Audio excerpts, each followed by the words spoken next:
tu l'as déjà peut-être lu. Et tu as déjà écouté aussi des prédications portant sur cette histoire. Mais je voudrais, n'est-ce pas, qu'on retouche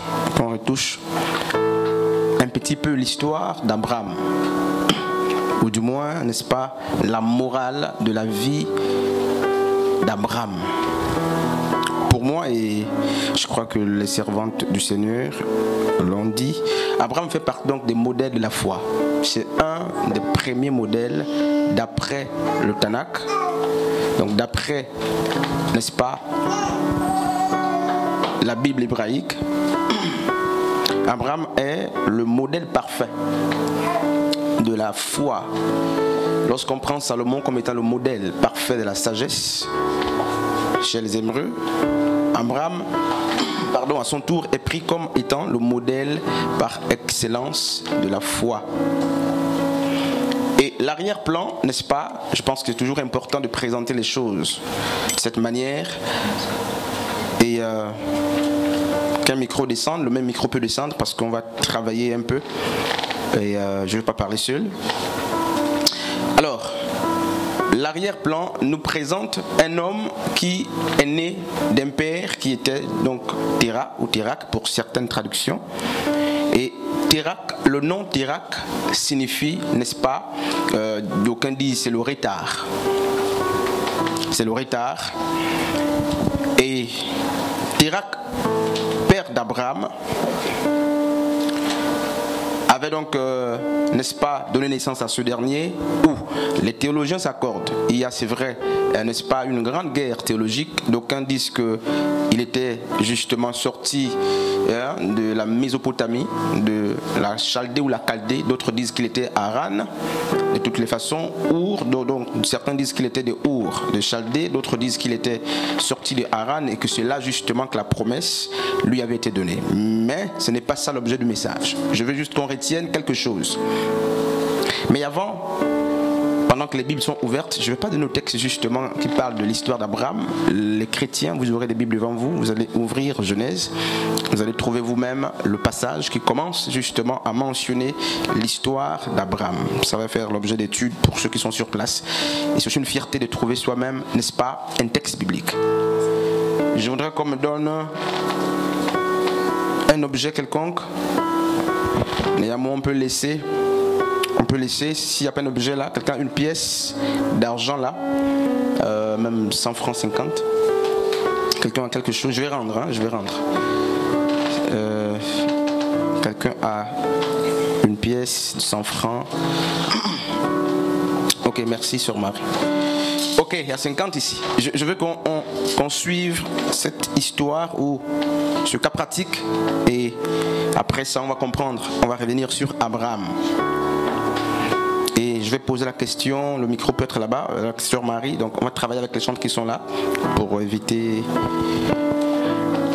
Alors, c'est une histoire que le Seigneur a inspiré comme ça, pas une histoire mais un cas pratique, pardon, les chantres. Et je vais demander que d'abord l'assemblée me dise ce que j'ai dans ma main gauche ici, à la main gauche. Et vous allez comprendre une petite chose qui se passe justement avec nos vies ou dans nos vies. Vous allez voir quel type de chrétien nous sommes. Et vous allez comprendre l'histoire d'Abraham avec ce cas pratique. J'ai quoi dans ma main gauche? Une pièce de 50. La sœur Ashley dit c'est une pièce de 50. Quelqu'un a vu quelque chose ici? J'ai quoi dans ma main gauche? Qu'est-ce que j'ai, frère Teddy, dans ma main gauche? Une pièce. Je vais prendre cette opinion déjà. J'ai une pièce ici dans ma main. Qu'est-ce que j'ai dans ma main gauche? J'ai quoi dans ma main gauche?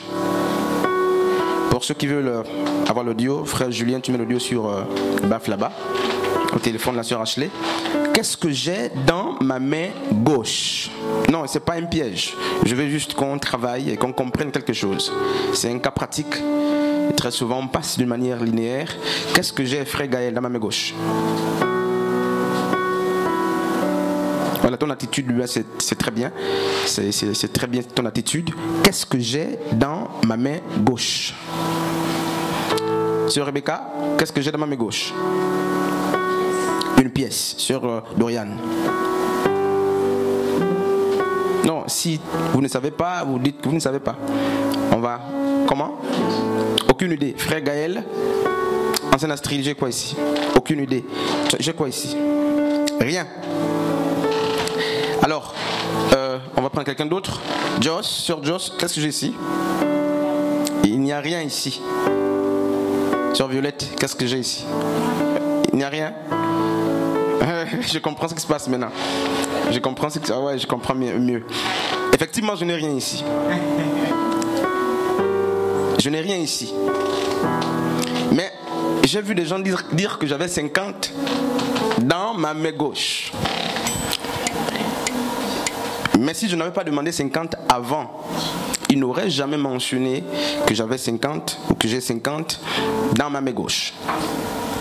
Et tous ceux qui ont dit, il y a certains qui ont dit, même si beaucoup n'ont pas parlé, rien, d'autres ont imaginé. Et c'est ça la vie chrétienne. Nous étions ici dans des suppositions. Je ne prends pas le cas de ceux qui n'ont pas les 50. Leur voix est venue du fait qu'il y avait des jeunes demandent donc un témoignage. Et ils n'ont pas fourni d'efforts. Ils étaient juste là parce que j'ai demandé 50 et ils se sont dit bon là c'est forcément 50 qui est dans ses mains. Mais je vais travailler d'abord avec ceux qui ont donné des opinions diverses. Justement, ce sont des opinions. Pourquoi? Parce qu'on n'a aucune idée de ce que j'ai dans la main. Et lorsqu'on n'a aucune idée, nous ne sommes pas dans la foi. Et les gens parlaient, j'ai vu le frère Gaël bouger la tête, j'ai vu la sœur Dorian bouger les yeux, en train de chercher, n'est-ce pas, ce qu'on peut trouver dans la main, dans ma main gauche. On va faire autre chose. Maintenant, je vais montrer 50 là aux gens. Je montre 50 à tout le monde. Et tout le monde sait que j'ai 50. C'est différent du premier épisode où effectivement chacun a donné une imagination.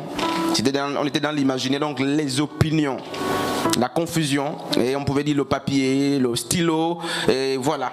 Maintenant ici je vais montrer, n'est-ce pas, que j'ai 50 dans ma main, et je vais plier les 50 dans ma main gauche, je vais fermer.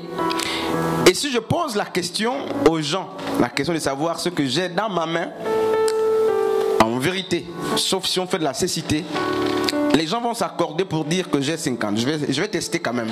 Sauf si quelqu'un nous dit que ça va disparaître, il faut dire autre chose. Mais ceux qui ont vu les 50, qui l'ont vu plier, diront que j'ai 50. Violette, qu'est-ce que j'ai dans ma main? 50. Joss, 50. Frère Gaël, j'ai quoi ici? J'ai encore peur. J'ai 50 ici. Et effectivement, j'ai 50 dans ma main. Alors, je vais poser une question très simple. Qu'est-ce qui fait, justement, l'assurance de tous ceux qui ont dit que j'avais 50? Et qu'est-ce qui explique le fait qu'au départ, les gens tergiversaient à trouver la réponse? Tout le monde convient qu'il y a 50 ici. Quand je fais ça, tout le monde a vu 50 et tout le monde a dit il y a 50. Mais le premier acte, les gens se sont embrouillés. Comment expliquer ce fait? Une chantre, je vais prendre une chantre, une personne ici, une personne ici. Alors frère Teddy, comment expliquer ces deux épisodes? Pardon, très vite, très vite. Le premier épisode, c'était des opinions. Et on est passé donc, il y a ceux qui pouvaient trouver justement, en donnant leur opinion, ils pouvaient trouver, mais ils étaient dans l'opinion. Après le deuxième épisode, les gens ont vu. Donc j'ai montré, j'ai plié, et j'ai demandé ce qu'il y avait, ils ont trouvé. Alors quand tu fais la comparaison de ces deux épisodes, qu'est-ce qu'on retient? Bon, dans le premier cas, on retient d'abord, premièrement, parce que vous avez d'abord pris, excusez-moi, mais vous avez montré la pièce. Ensuite, nous on n'a pas suivi comment vous avez déposé la pièce. Lorsque vous avez posé la question, combien je tiens dans la main, qu'est-ce que je tiens dans la main, moi j'ai répondu 50 francs parce que je n'ai pas suivi comment vous avez remis la pièce sur. Voilà. Maintenant, dans le deuxième cas, vous avez clairement montré. J'ai montré. En fait, on a vu comment vous avez pris la pièce et vous avez mis dans votre main. Ok.